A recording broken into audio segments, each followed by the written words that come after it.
Arsenal versus Chelsea this weekend. Obviously, massive game. Both can really decide on what's going to happen for both their seasons. Chelsea trying to catch up with Liverpool and Man United, not let them slip away from them for the top four race. Arsenal obviously trying to extend the gap and keep the pressure on Man City. Cole Palmer, Bukayo Saka, two franchise players not at the races at the moment. Yeah. What's your thoughts on the game? What's going to happen? Yeah, I think if we can take Eze and Rice out the game and reduce set pieces, I think we've got a really good chance, especially because then it'll force Arsenal to look forward at Saka, and they're going to be relying on a guy who's not really in form at the moment. So Yeah. I think if we can do that, and obviously a player on low confidence, I think we've got a really good chance. And I think also for us, if we can get Reece James on the ball when he's fit, I still think he's the best right back in the world. So if we can get him and allow him to go forward, then even Neto use his pace, they can really hurt Arsenal on the weekend. Yeah, I think if Arsenal can really nullify João Pedro, if Saliba and Gabriel can just really mark him out of the game, I really don't think there's any other way Chelsea can really build up if they can't get the ball out to João Pedro and he can really hold him up and really use the counter-attacking threat that Neto and Garnacho have. Because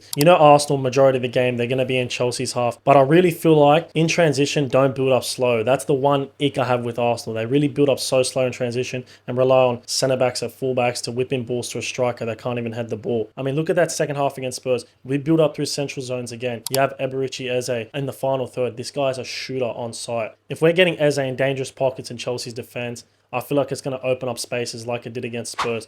If we can have Declan Rice in transition as well, because it might not be the whole game that we're in Chelsea's half. We might have to counter-attack, and that's what I really want us to build us up. If Declan Rice can ball carry, I mean, outside of Caicedo, who's their engine in midfield? Enzo, Andre Santos, they're not going to cover the ground Declan Rice does, especially when he's running in transition. And then we can get Eze. We can build through the central zones, and we open up so much spaces. We take Caicedo out the game. And if Eze's starting to get shots off, the Chelsea defense is just going to open up more pockets. Then we slip Gyökeres in. In this title run-in, you've seen Gyökeres. Those were two proper striker finishes against Spurs. We're getting more chances like that. He's honestly one of the most clinical strikers in the league. But Sunday will decide if London is Chelsea blue or Arsenal red.